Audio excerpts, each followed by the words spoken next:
warahmatullahi wabarakatuh. Waalaikumsalam. Perkenalkan, nama saya Adelia Putri Pratama dan di sini ada rekan saya. Kami kesini, kami mau wawancarai Bapak mengenai NKK BKK.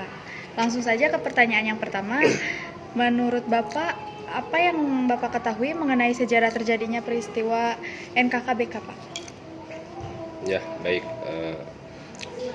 Menurut sepengetahuan Bapak berkaitan dengan NKK dan BKK, ini terjadi pada zaman Orde Baru, ya, tepatnya tanggal 19 April tahun 1978.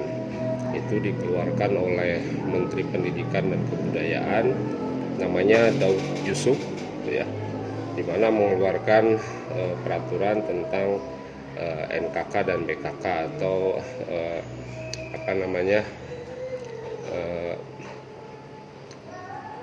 BKK itu Badan Koordinasi Kemahasiswaan dan Normalisasi Kehidupan Kampus, NKK itu, ya. Nah, kebijakan itu dikeluarkan dikarenakan itu berdasarkan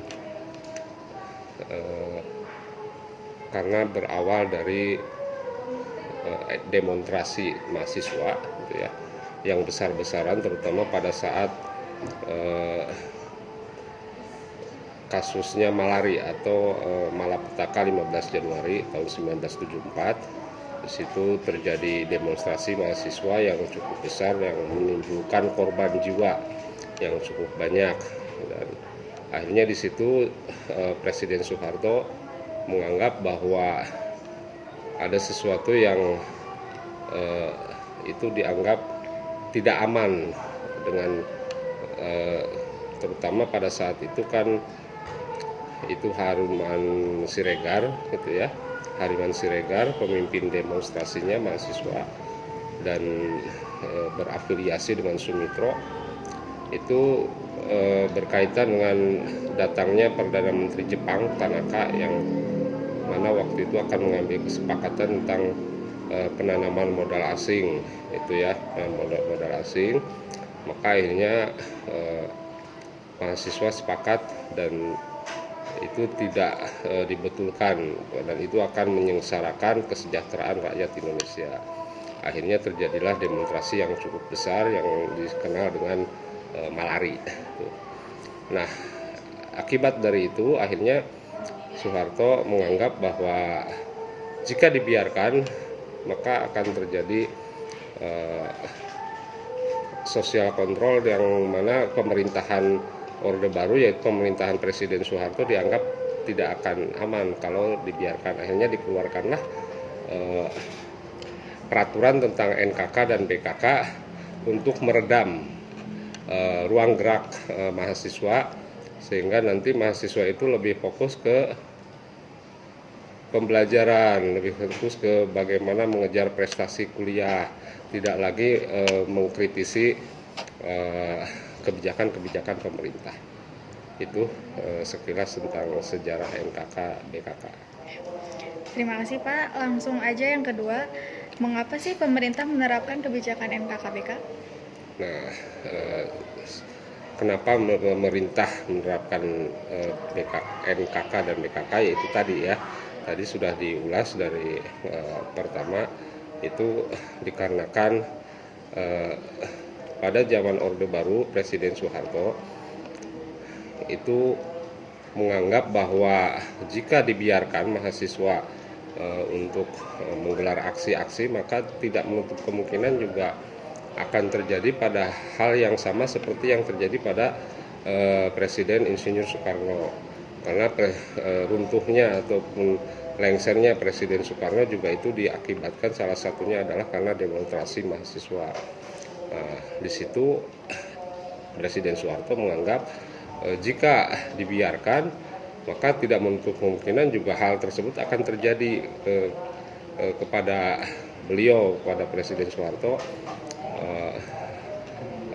Dia digulingkan oleh aksi mahasiswa, walaupun akhirnya toh setelah 32 tahun beliau menjabat menjadi presiden, akhirnya dia juga lengser akibat demonstrasi besar-besaran kan, itu seperti itu.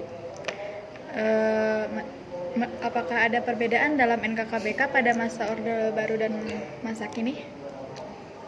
Perbedaan sebetulnya kalau untuk NKK dan BKK di zaman sekarang itu secara peraturan, secara kebijakan itu kan sebetulnya sudah tidak ada gitu ya.